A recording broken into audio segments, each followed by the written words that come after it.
Bujreng pulis lanat. Eneng Senopati ora netepi jiwaning Senopati. Nglepasake jemparing ora gelem ngetokake dadane. Oh. Tanganku pedhot siji ya. Nadyan mengkono aku ora bakal mundur jangka. Woi, endi Senopati ning Prabu Rama? Kakek ngetuk omrene. Tanding musik Kumbakarna, ah. Oh.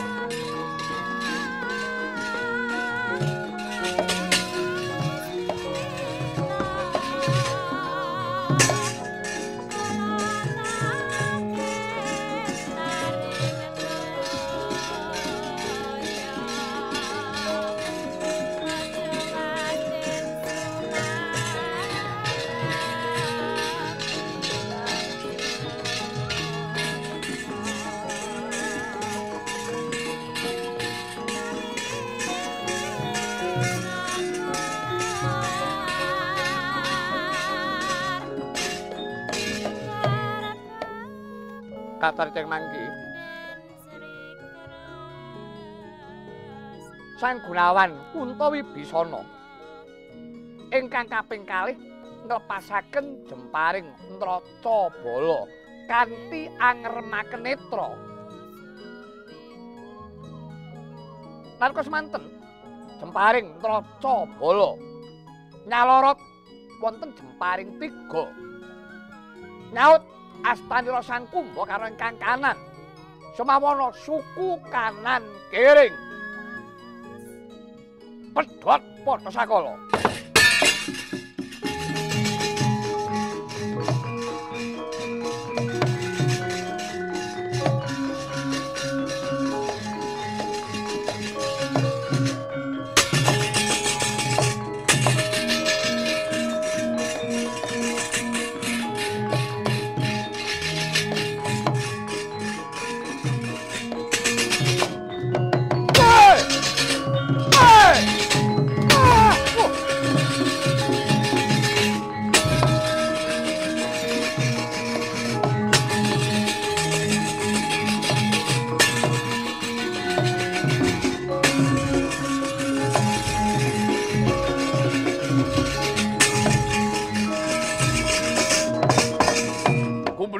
Sarwi gereng-gereng Sang Kumbakarna. Dereng pejah Sang Kumbakarna. Nadyan to kanan kiring astanira, kanan kiring sukunira pedhot. Narka semana maksih gereng-gereng suarane saliyan glundung. Para wanara ingkang kaglundungan badanira Sang Kumbakarna. Gepeng padha sanane kawarata bumi lebur tumpur tanpa dadi. Woi. Woi. Woi.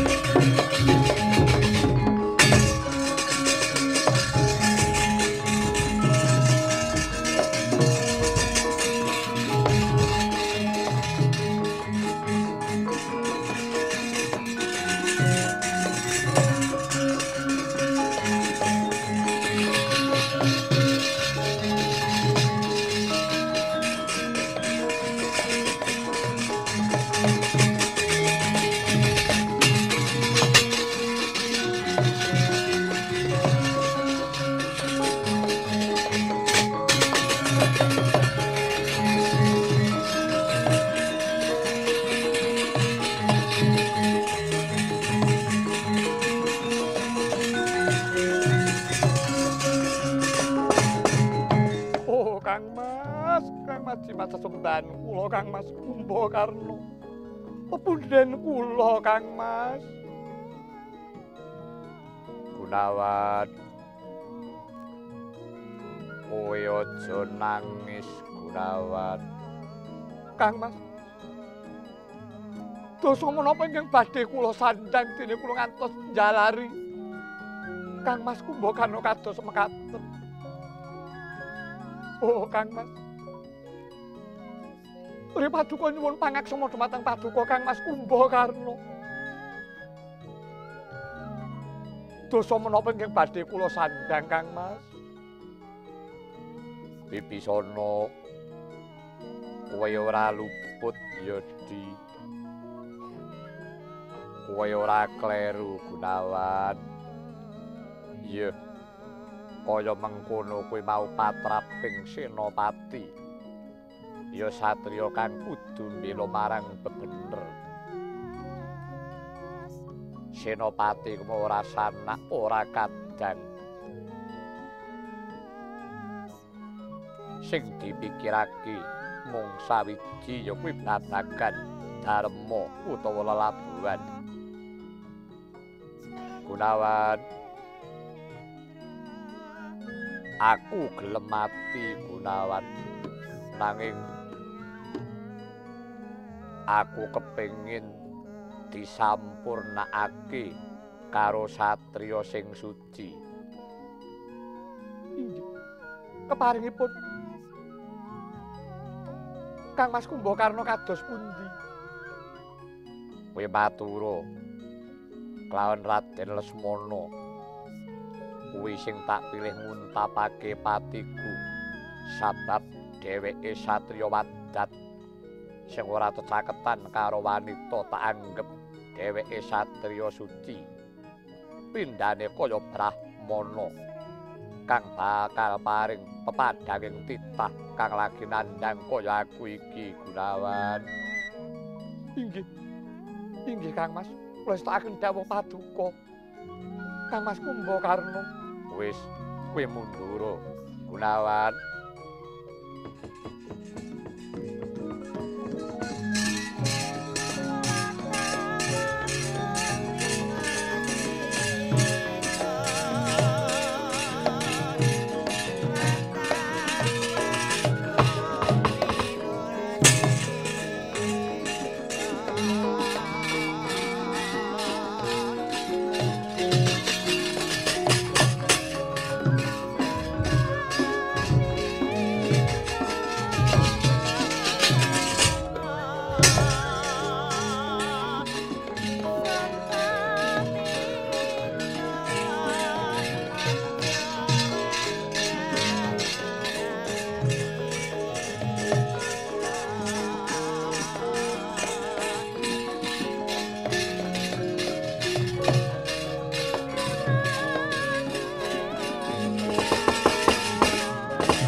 Mentang langkap satriya nggiri kestuba Raden Lesmana. Nenggih pusaka Kyai Surawijaya ingkang mungwing gendhewa. Pinentang-pentang merit suarane kaya putung-putunga gendhewane. Lumepas kebat kaya kilat kesit kaya tatit. Kyai Surawijaya sigra tumundhuk marang janggalira. Sang Kumbakarna tatas tuntas dununging pasti Sang Kumbakarna gugur pengawak kusuma bangsa.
wonten timbalan kena dawuh sinuwun. Yayi Gunawan. Pun Kakang ora maido kaya ngapa? Arasane ngatinira nggonira kelangan kadang yaiku si Kumbakarna. Ingkang wis gugur ana madyaning palagan. Yayi kabeh iku mau ngunduh woing pakarti. Ndara Gunawan, pancen inggih leres pangandikanipun ingkang sinuwun. Ingkang Raka Kumbakarna menika betasan ngunduh dhumateng karmanipun. Sebab sedaya menika boten lepat saking karmanipun, lahir saking karma, antuk nugrah saking karmanipun. Nampi bebendu nggih saking karmanipun. Jengandika kula taosi priksa. Ingkang Raka Kumbakarna menika nalika semanten kenging upatanipun inggih menika Ditya Jambu Mangli. Nalika Jambu Mangli inggih menika ngedekaken Swayambara tanding kaliyan Begawan Wisrawa. Nggih tiyang sepuh jengandika. Nalika semanten guguripun Jambu Mangli nggih tanpa beda kados ingkang Raka Kumbakarna menika. Ngantos Jambu Mangli awis saking tabeting manah nyepatani kali ingkang Rama Begawan Wisrawa. Wisrawa kowe besok bakal duwe turun sing wujude mirip kaya aku. Besok patine ya kaya aku iki. Lah, menika sampun numusi dados panjenengan boten kenging ngetuni sedanipun ingkang Raka. Jalaran menika ngunduh woing karma, karma menika tumindak, Gus.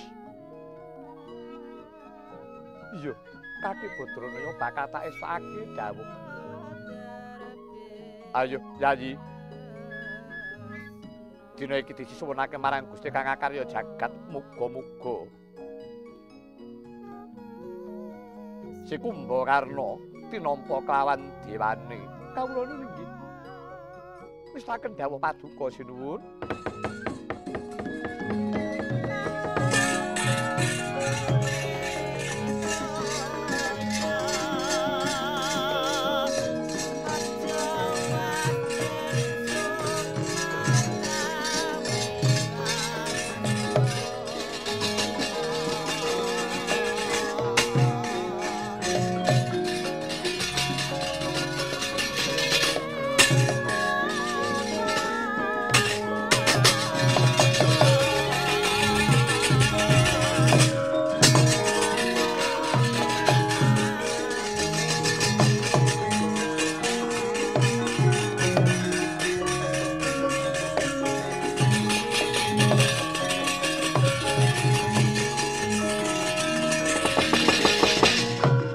Kocap kacarita kaya mangkono anenggih kusumaning ayu Dewi Kiswani.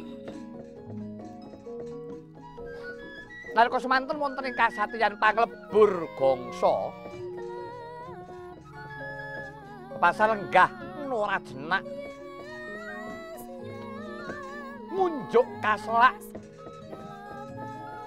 Nadyanto Dhar parandene nalika semanten gregeli ngantos daran mutah ing jrambah kagiat kadrawekasan.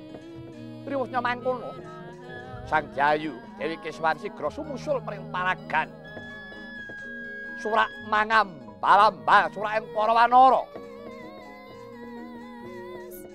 Nalika semono kalamun ing mangke Sang Kumbakarna wis gugur ana madyaning paragan. Angles kekes raosing panggalih Sang Jayu Kiswani. Kaya wis telas pangajeng-ajengira marang ingkang Raka Sang Kumbakarna. Kocap nalika semana sigra pinuntu pepuntaning tekad. Paliyan harsa suduk salira sumusul kelawan ingkang Raka Sang Kumbakarna. Sigra angunus patrem sinanggaken ing Jaja Butul Walikat pecah kapisanan Dewi Kiswani.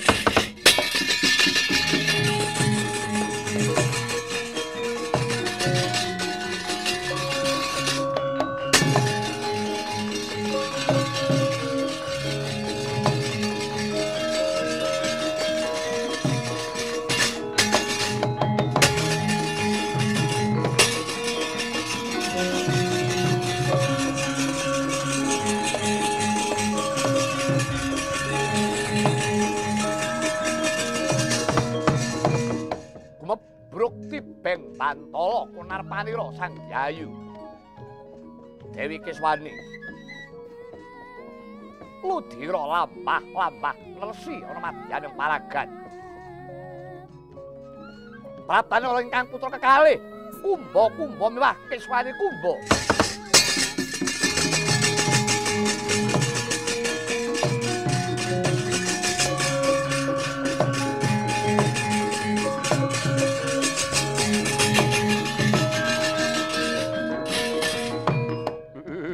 Dalah Kanjeng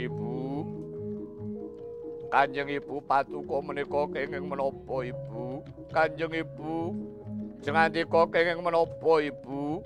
Kanjeng Ibu. Oh, Kanjeng Ibu. Waduh. Oh, Ibu.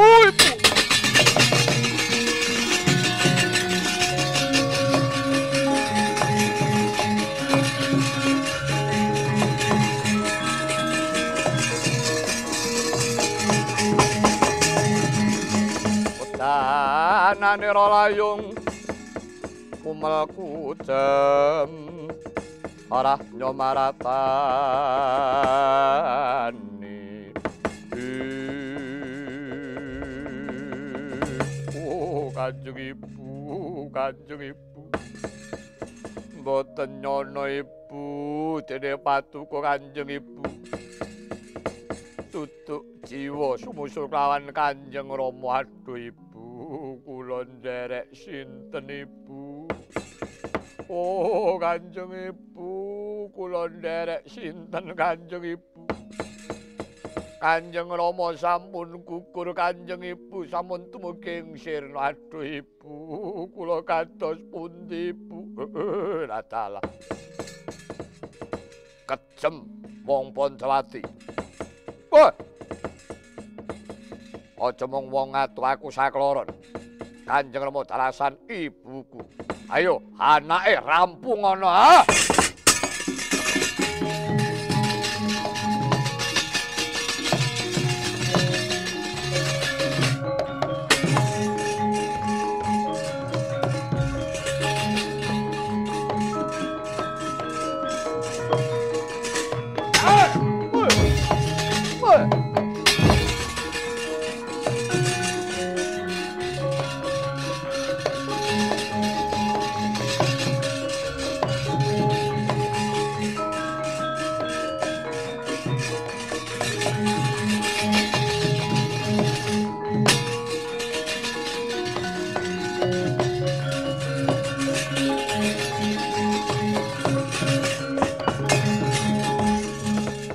Anggayong gekono Sirara Mandaya Pati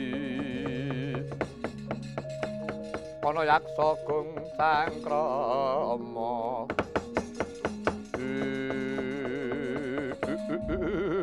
radalah kethek putih kondang kalok kajana priya kowe Anoman iya dasar kepara nyata buta kembar sapa putra panglebur Kangsa aku Raden Kumba, aku Kiswani Kumba, Ayo, aja Kanjeng Rama dalasan Kanjeng Ibu sing mbok sirnakake. Cetha yen to wong ambyak awur-awur aja ketanggungan, anake lanang loro sampurnakno. Yen pancen kowe jeleh urip, ayo maju merak susulake bapak menyang neraka jahanam. Gigit sing ngapit ilang nyawamu.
Sangka angkro sumbar Lendo bumi kunjing kumalodo kuntur Umokang coloni di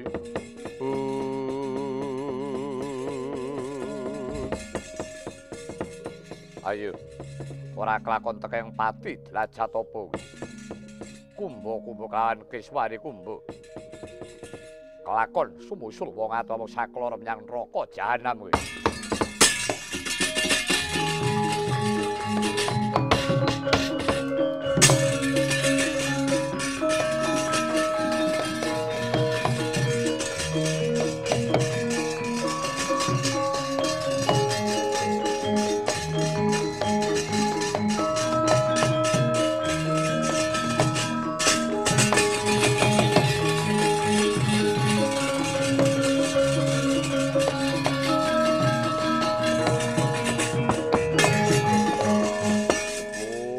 ketiwasan lho. Aduh, wis. Cilaka, Kang. Kepiye? Lah kok nganti yahene iki. Lawitena kepiye? Wah, wis. Raden Kumbakarna wis gugur garwane ya wis nututi sedo anake rampung. Wah, jan sak omah begebluk. Kepiye Kang iki? Awake dhewe iki mung didhawuhi nderekke ning lalakon kaya ngene aja nganti kesuwen. Matur wae lho, bali nyang Alengka.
Meh rahina semupang iwang aruna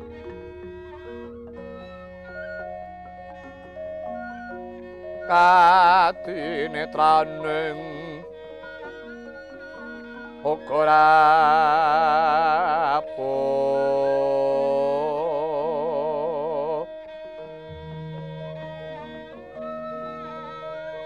sabdaning kukila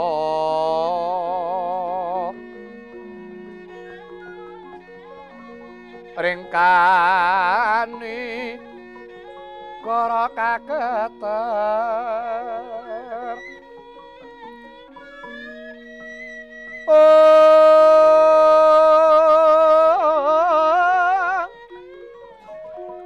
kini tungan ning kung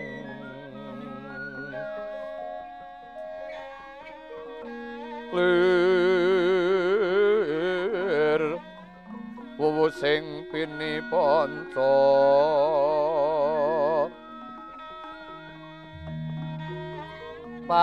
papatoking ngayamwana ring pagagan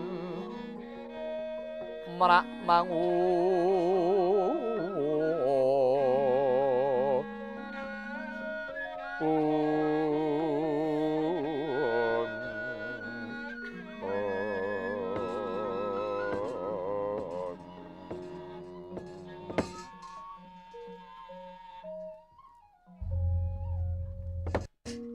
rasa madangi jagat tuk mungo paneng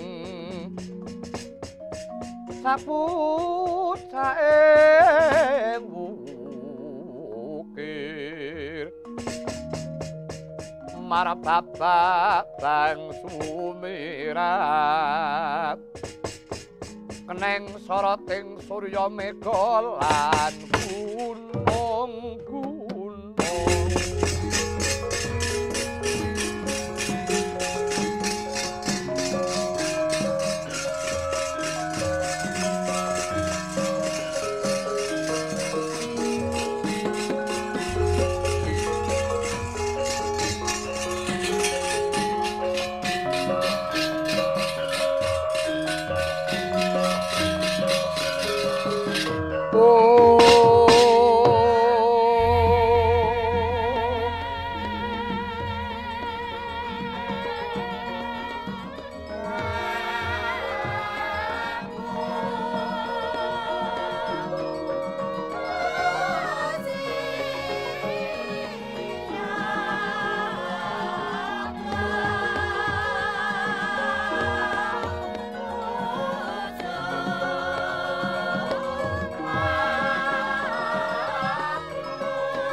Goreh rongeh pacake anenggih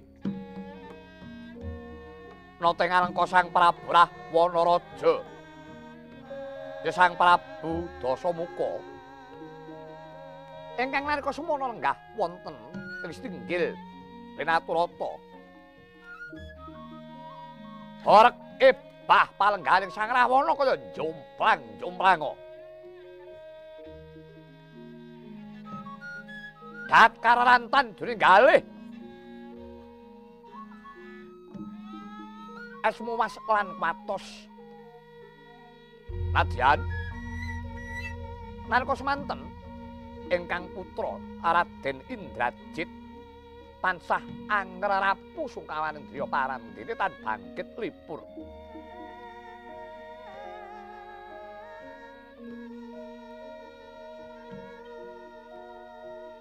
dan aku tawis dangu dan Romeo trangkil kedadak sarupratan Sang Teja mantri mewah Sarawita prapta kagiat kadrawekasan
langening kalangyan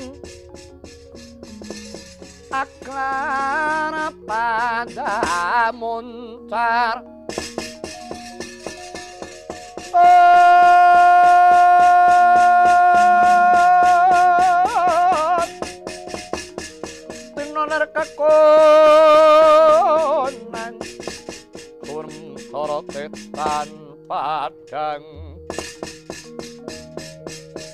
kasor lan pacaring purnameng gegono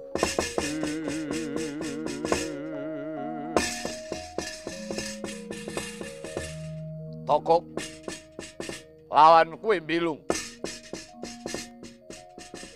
Harjo kamu kok nggih berkah pangestu paduka ingkang sinuwun wilujeng lampah kula bekti kula katur sinuwun yo tak tampa gawe gedhe atiku kajaba saka kuwi kok piye narika semana nggonmu ngawat-awati Yayi Kumbakarna nggone makuting ayuda inggih mugi andhatosna ing kauningan sinuwun rikala semanten anggen kula nderek ingkang rayi Raden Kumbakarna maguting ayuda ngrabasa wonten ing paragan sinuwun sampun kagiyating penggalih mriki lenggahan menika ingkang rayi Raden Kumbakarna sampun kesambuting rananggana gugur pindha pengawak kusuma bangsa aduh atiku Kumbakarna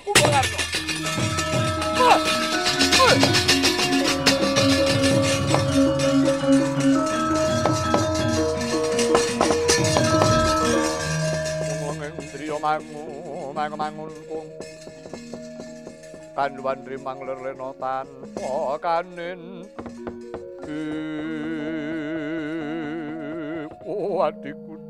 adikku Kumbakarna ora nyono dijebulku ndisi gugur ana madyan yang parakan kok tega temen to diku ninggapun Kakang Kumbakarna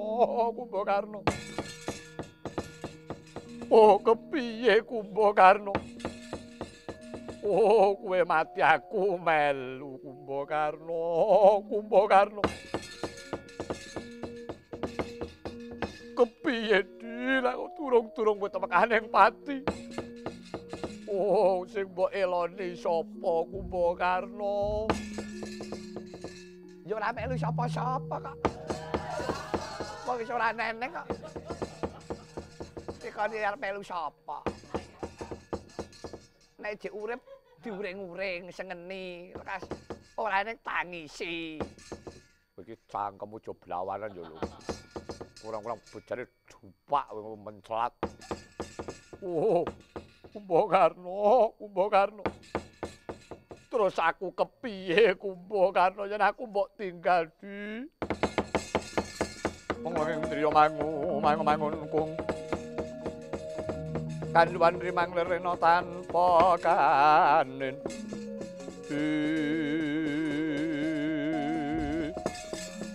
duh Kanjeng Rama jimat pepunden kula destun sanget ing atasipun paduka Kanjeng Rama menika kagungan putra jaler ingkang tasih meger-meger kenging menapa dene namung badhe nyirnakaken Prabu Rama kemawon dadak paduka rincange muwun guguk kapilari Diwaji Paman Kumbakarna ingkang sampun seda inggih sampun. Jaragan panjenenganipun Kanjeng Paman anggenipun majeng ing paragan wau boten linambaran tekad mbela paduka Kanjeng Rama.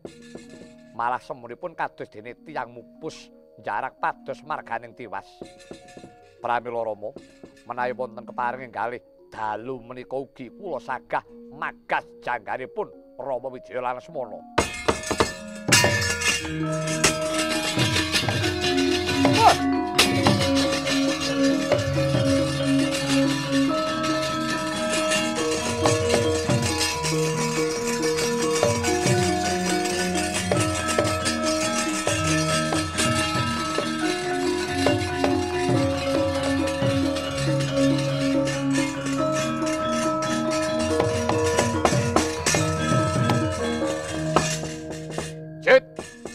Timbalan iki ngadhewuh Diwaji. Ucapmu ana ngareping ratu aja sembrono. Aku iki ala-ala kajaba bapakmu ya Gusti sesembahmu. Ngerti? Celemang-celemong rembugmu. Nek nganti ora cocok karo nyatane nek nganti bengi iki ora jegos mateni Rama Wijaya, aja takon dosa kowe. Nadyan kuwi anakku dhewe ora peduli beli jadi janji karo Dasamuka padha karo ilang nyawane. Tak jejuing batangmu tak longgo getihmu kowe. Ngerti? Ih, ngertos Diwaji. Kowe akan saguh nyangking sirahe Rama jeneng bengi iki. Caramu piye? Coba aku butuh ngerti. Rama, yektinipun mekaten. Ibaratipun tiyang pados ulam mekaten, kula badhe nindakaken tetembungan. Kecekel iwake aja nganti butek banyune. Tekse piye?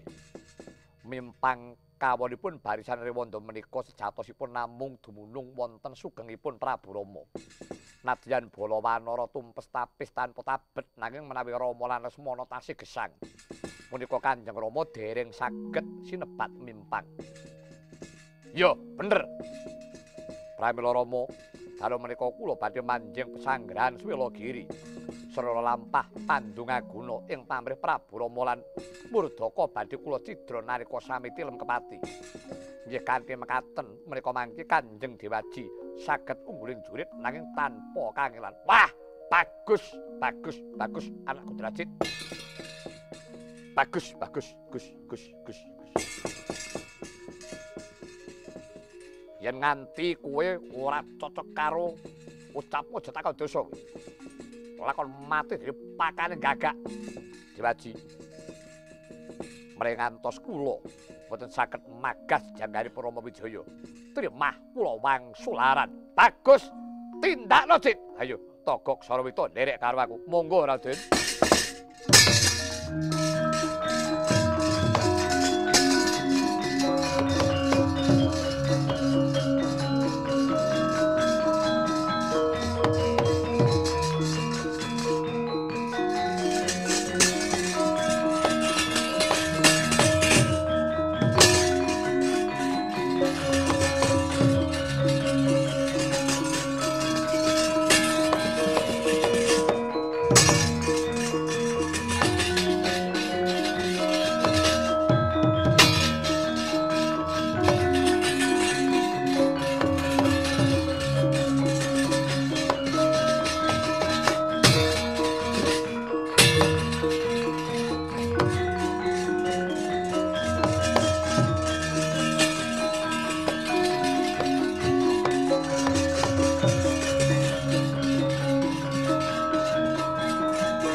Dawuh Raden. Belung dawuh bose. Mun ajeng dibibarke. Hus. Wandamu kaya ngono. Cermang-cermong. Togok wonten dawuh. Aku kebadut darepe kesaguhan kelawan Kanjeng Rama. Aku bengi iki saguh bakal dadi Duratmaka. Aku arep nyolong Rama Wijaya kelawan Murdaka nedenge lagi turu kepati. Niku jenenge mboten jiwa satriya.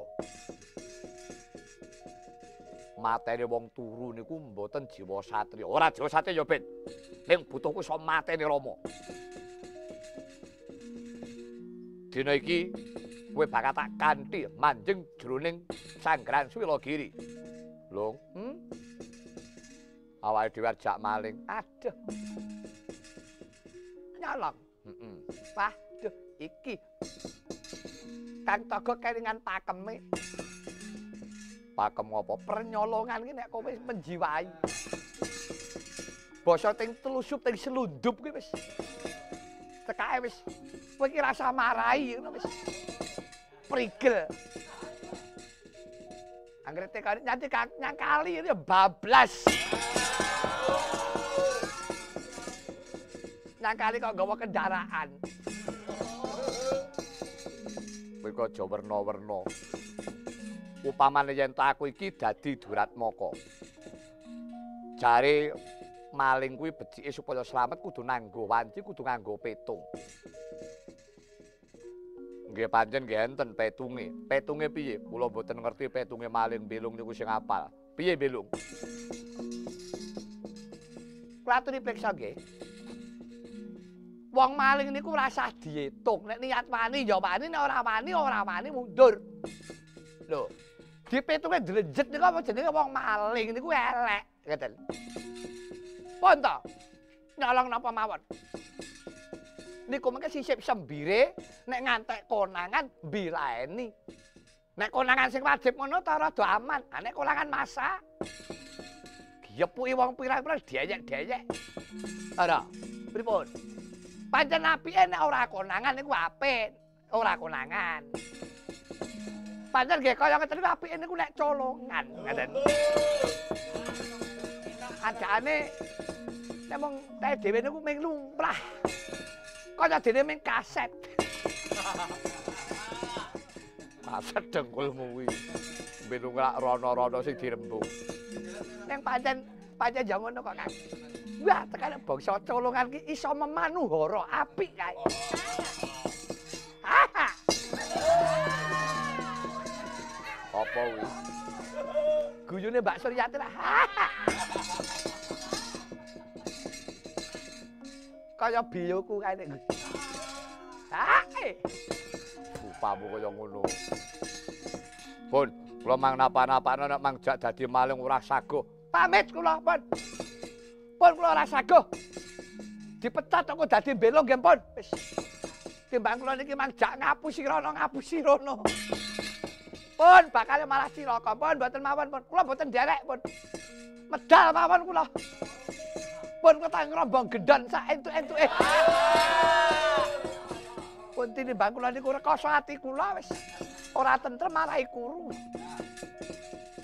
Wis, ora melu, mboten. Belum ora melu. Ora, ya mboten, Deng, mboten. Pun nanti ndak piyambak, pun. Pun ketemu jeng ben mawon. Pun mangga nderekipun. Jirih. Depuna kawan ora wani mati. Lho, nek mati to gelem sing lodeni ming larane kok. Nggih. Nek mati sek ngono karuan.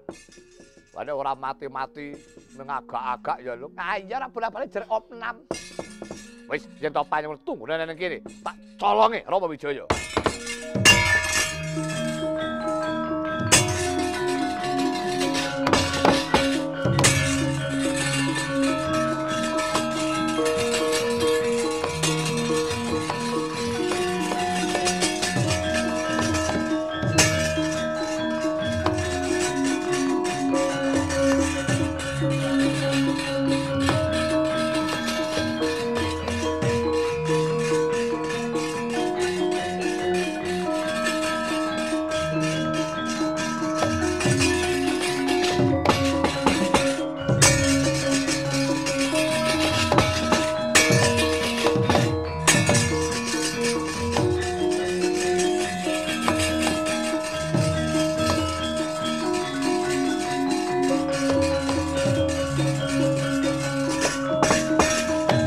Kathah mangke Raden Drajit ngambah dirgantara milang-miling wonten sak nginggiling sanggrahan Suwela Giri. Parandene kaya wis ngerti sadurunge winarah. Para wanara Pancawati mandi dalus taksih merah gumunturame swarane. Nadyan makaten Raden Drajit dhateng keweraning pambudi sigra. Manta aji pesirepan wewe putih Bekananda sigra katamakaken lawan para wanara. Sami sakala lesti lem kepati para wanara.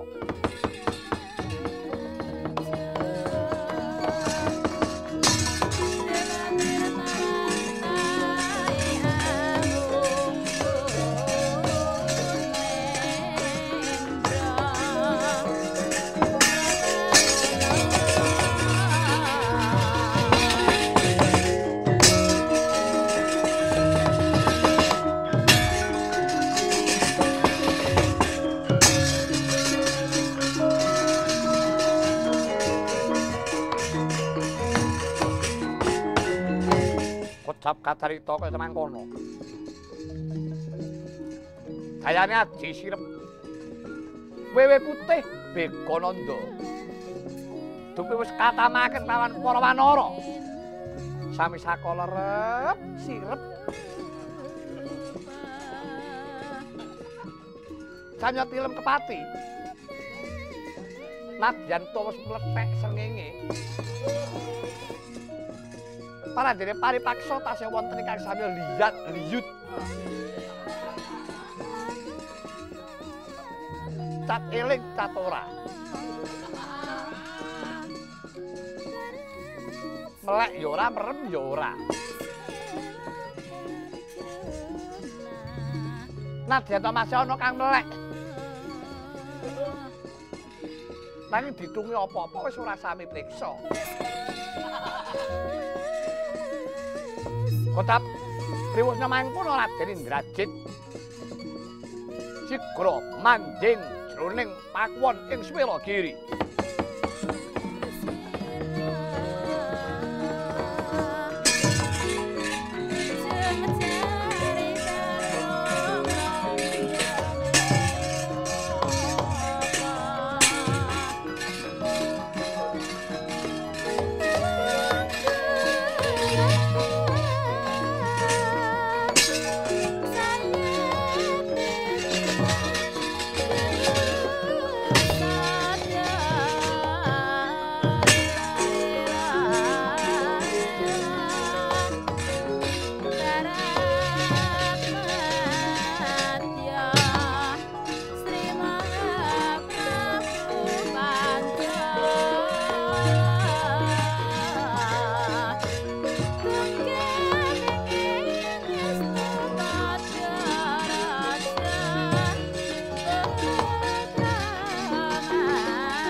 Nampane pesir paku wewe putih Ekananda. Kabeh para wanara wis padha turu kepati. Wah, kaepen gedene kethek kae. Turu layah-layah ning kursi. Kethek sing cilik-cilik padha ngleset. Wangune kok do teler.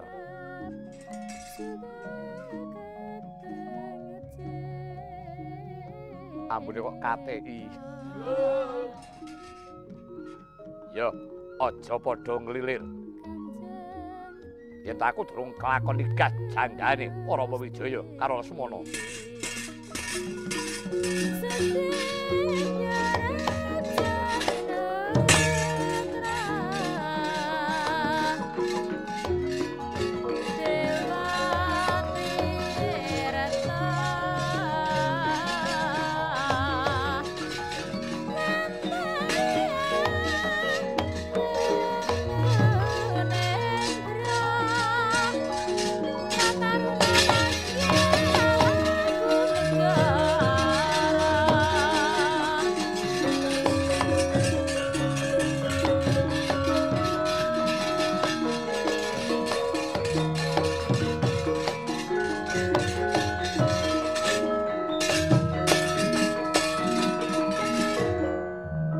Saneyaning talaga kati langit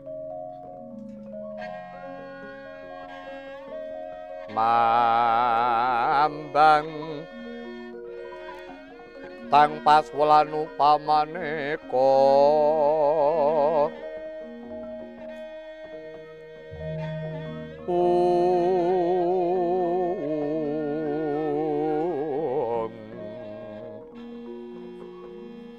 Lintang tulaya kusumayana sumawur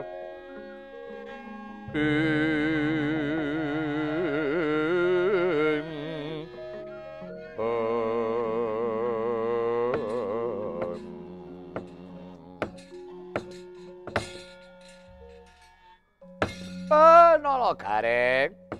Apa, Pak? Lawan kowe Petruk. Apa mo? Bagong. Apa, Pak? Aku entuk perintah karo Ndaramu Anoman. Awake dhewe kon jaga ning Cakruk Perundan kene, Duli. Bengi iki ora entuk padha turu kon melek. Kudu kon melek. Ora kena padha turu. Miturut ngendikane Ndaramu Gunawan arep eneng telik sandipayaning mungsuh. Mula kudu sing ati-ati. Wah iya, Kula do gawe ya samben. Tulungane ku sing bocah nom-nom kono lho, le kowe meleka dhisik. Enake giliran. Men aja padha sayah kabeh gentenan, ngono. Dadi nek sing lepok siji iki terus ganteni. Ngono. Upamane kas ngegong gedhing genteni gerong ya iso ngono. Dadi ora mung nyiter tok karo uwak-uwi. Nyiter kok sambene karo usung-usung. Ayo wong bidange dhewe-dhewe kok ya kaget to Le. Gilirane piye? Ayo, giliran piye carane? Ngene. Nek aku turu kowe melek. Nek kowe melek aku tak turu. Ngono. Piye kuwi? Gaya aturan kok ngono ki piye? Rungokno kupingmu. Ya piye. Nek kowe melek aku tak turu, nek aku turu kowe melek. Piye kuwi? Gaya aturan kok mulek. Mulek kontut. Mar. Kono to Le. Aku tak leren sedih lho to Le, dengaren. Ora kaya bengi iki mataku kok mbeyuyut. Abote ora jamak. Padune wong ra ndelek. Aja meneh kok ngantek nandangi gawean. Page teko bagek sing di omah turu. Kau nang aja undaan. Alah mar. Karo dene negara ki blanja wong melek, ora blanja wong turu. Nek gur turu te tanda tangan kae tunggale ya, Tru. Iya, mulane kuwi. Tek.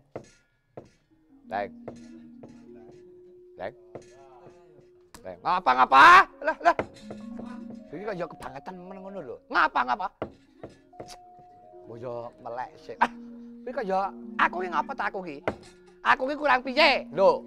Aku wong tuwa ki seneng aku ki prihatin perkara melek ki gawe aku bendina. Ngono. Aku nyambut gawe ki melek ki penting ngono. Mergane apa?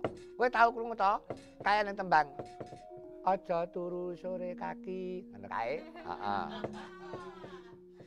Ana dewa nganglang jagat. Angin. Terus. Selamatan terus.